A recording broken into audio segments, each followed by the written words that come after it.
پھر بعد میں وہ خواب جو ہے وہ صحیح ہوا اور وہ ڈیم تباہ اور بریک ہوا، اور اس کے بعد ایک ماس مائگریشن ہوا وہاں سے اور برباد ہوا۔ اس کے بعد عمرو بن عامر جو ہے عراق میں جا کے سیٹل ہوا، وہاں پہ پرسین کنگ جو تھا، جو اس وقت راجا تھا، وہ بہت زیادہ مطلب عامر کی طرف لینینٹ تھا، کیونکہ ان کے پہلے تعلقات تھے، اور جو پرسیا تھا اس زمانے میں جادو اور شرک اور اس چیز میں بہت زیادہ انوالو تھا۔ تو ڈیم بریک ہونے کے بعد بہت زیادہ نقصان ہوا ہے وہاں کے لوگوں کا، اور اس نے پھر یہ کہا، جو کریڈٹ تھا وہ اللہ کو دینے کے بجائے اس نے اپنے میجیشین کو، اپنے ایڈوائزرز کو کہا کہ ان کی وجہ سے میں بچ گیا اور ڈیم برباد ہوا تو بچ گیا۔ پھر وہاں لوگوں نے نئے کنگ کو، کیونکہ لوگ نے نئے کنگ کو بیٹھایا، اور وہ جو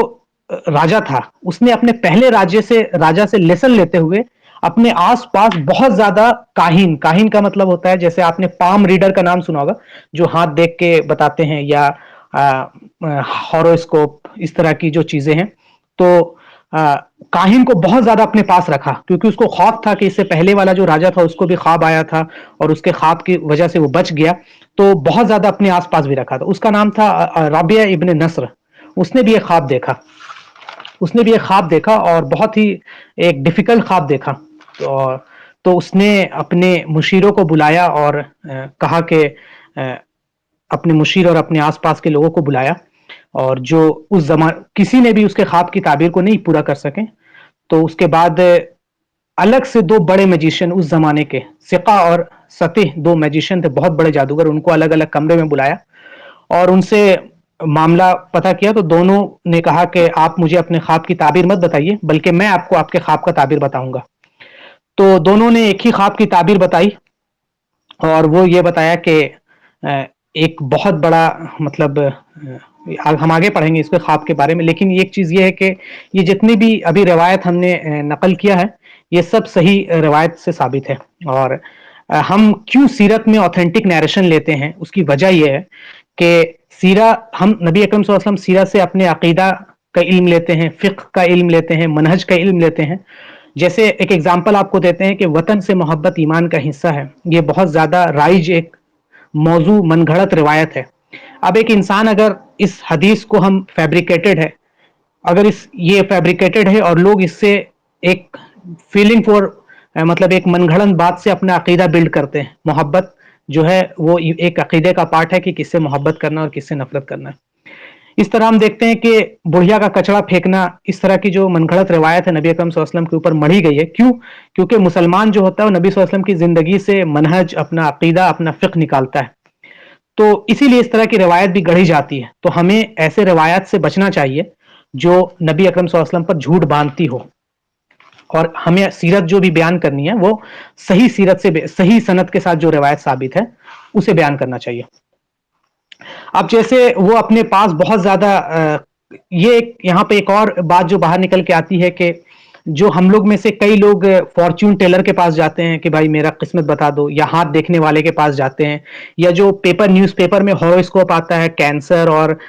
لیبا، پتہ نہیں کیا کیا آتا ہے، اس کے بارے میں جو ہے کہ اگر کوئی بھی انسان کسی بھی فارچون ٹیلر کے پاس جاتا ہے، کسی بھی پام ریڈر کے پاس جاتا ہے، کسی بھی ہاروسکوپ پر یقین رکھتا ہے، تو ویسا انسان نے کفر کیا اور وہ انسان دائرہ اسلام سے باہر ہو جاتا ہے۔ بہت ہی امپورٹنٹ بات ہے، تو دھیان سے سنیں۔